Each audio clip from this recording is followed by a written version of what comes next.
আসসালামু আলাইকুম প্রিয় হাজী ভাই বোনেরা। আলহামদুলিল্লাহ, আপনার হজ সফরের প্রায় শেষের পথে। এই পবিত্র সফর শেষে বাংলাদেশে ফেরার আগে কিছু গুরুত্বপূর্ণ কাজ আছে, যেগুলো করলে আপনার হজ হবে আরো সুন্দর ও পূর্ণ। এই ভিডিওতে আমি বলবো এমন 5টি সহজ কিন্তু গুরুত্বপূর্ণ কাজ, যা প্রতিটি হাজীর মনে রাখা উচিত। চলুন শুরু করি। প্রথমেই শুরু করব বিদায়ী তাওয়াফ দিয়ে। বিদায়ী তাওয়াফ মানে হজ শেষে কাবা শরীফের চারপাশে শেষবার 7 বারের মতো করে তাওয়াফ করা। এটা করা ওয়াজিব। এটি হজের কয়েকটি ওয়াজিবের মধ্যে একটি গুরুত্বপূর্ণ ওয়াজিব, অর্থাৎ মক্কা ছাড়ার আগে অবশ্যই করতে হবে। 7 বার ঘুরতে হবে কাবা শরীফের চারপাশে। সাই মানে সাফা মারোয়ায় দৌড়ানো, এই সাই করার দরকার নেই যদি আপনি আগেই করে থাকেন। সফরের আগের দিন অথবা এর আগে এই তাওয়াফটি করে নেওয়াই উত্তম হয়, কারণ শেষ সময়ের জন্য তাওয়াফটি রাখলে হয় কি, খুব তাড়াহুড়া করে তাওয়াফটি করা হয়। মক্কা ছাড়ার যে একটা তাড়া থাকে, সেই কারণে এই তাওয়াফটা সুন্দর ও পরিপূর্ণ হয় না। তাই আপনারা সফরের আগের দিন অথবা তার আগের দিন ভালোভাবে এই বিদায়ী তাওয়াফটা করে নেওয়া উত্তম। এই তাওয়াফ হলো কাবা শরীফের সামনে আপনার শেষ সালাম। আপনার চোখের পানি আর হৃদয়ের দোয়া নিয়ে বিদায় নিন।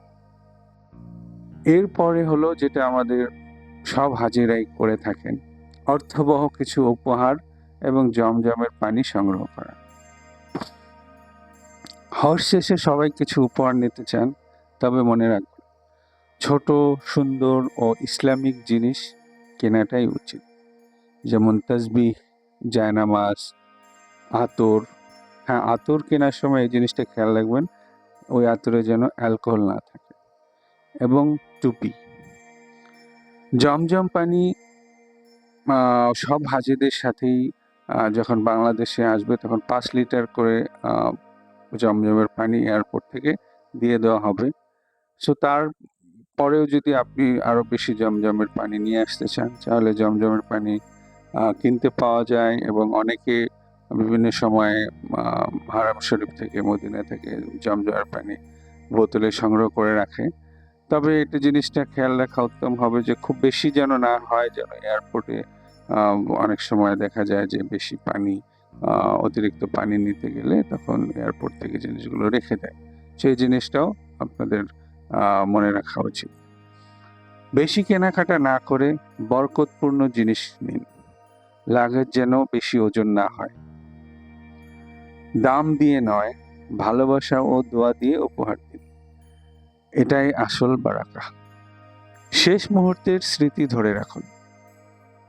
কাবা শরীফ বা হজ ক্যাম্প আপনার হোটেলের সামনে একটি ছোট ভিডিও রেকর্ড করতে পারেন, যেখানে আপনি শুকর আদায় করছেন আল্লাহ তাআলার কাছে, এবং পরিবার এবং বন্ধু বান্ধব এর কাছেও আপনি আপনার কোনো মনের কথা বলতে পারেন, রেকর্ড করতে পারেন।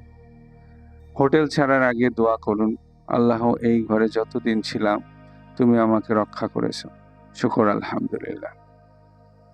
আপনার স্মৃতিকে ভিডিও বা ছবিতে ধরে রাখতে পারেন।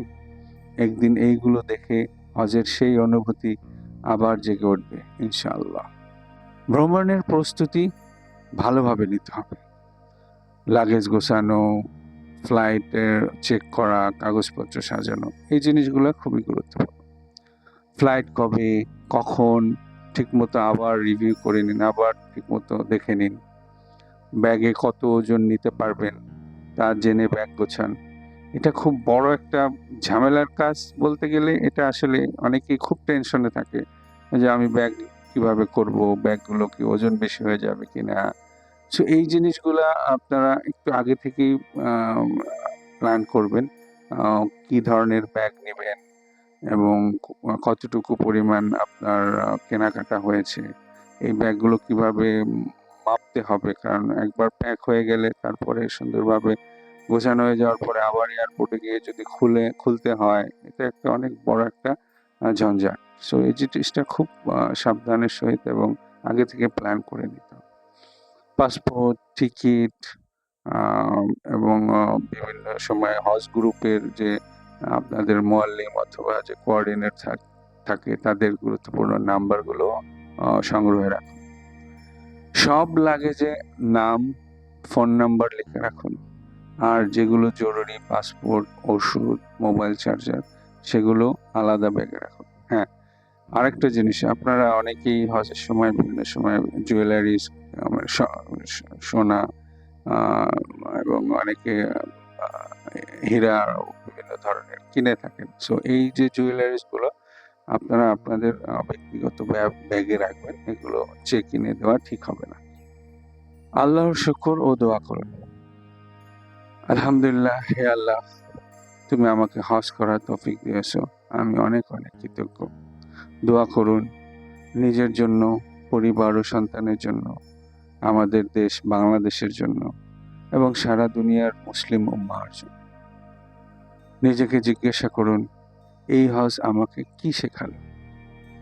এবার ঘরে ফিরে সেই শিক্ষাগুলো জীবনেও চালু রাখার চেষ্টা করুন। প্রকৃত হজ তখনই শুরু হয় যখন আপনি হজ থেকে ফিরে নিজেকে বদলাতে পারেন। না হলে কি হবে? এত ত্যাগ, তিতিক্ষা, শ্রম হজ করে আসার পর যদি আমি নিজেকে একটু বদলাতে না পারি। সো এই জিনিসগুলো খুব ধ্যান দেবেন যে আমি কি শিখলাম এখান থেকে, আমার কি পাওয়া হলো যেটা আমার জীবনকে যে আরো সুন্দরভাবে গড়তে সহায়তা করতে পারে। আশা করি এই বিষয়গুলো আপনাকে হজ সফরের শেষ অংশটুকু সুন্দরভাবে শেষ করতে সাহায্য করবে। আল্লাহ আপনাকে কবুল করুন, হেদায়েত দিন এবং জীবনে এই হজের প্রভাব স্থায়ী করে দিন। এই ভিডিওটি যদি আপনার উপকারে আসে তাহলে দয়া করে লাইক দিন, কমেন্ট করে জানান কেমন লাগলো। বন্ধুদের সাথে শেয়ার করতে ভুলবেন না। আর মুভ উইথ মহসিন চ্যানেলটি সাবস্ক্রাইব করতে ভুলবেন না। আসসালামু আলাইকুম ওয়া রাহমাতুল্লাহ।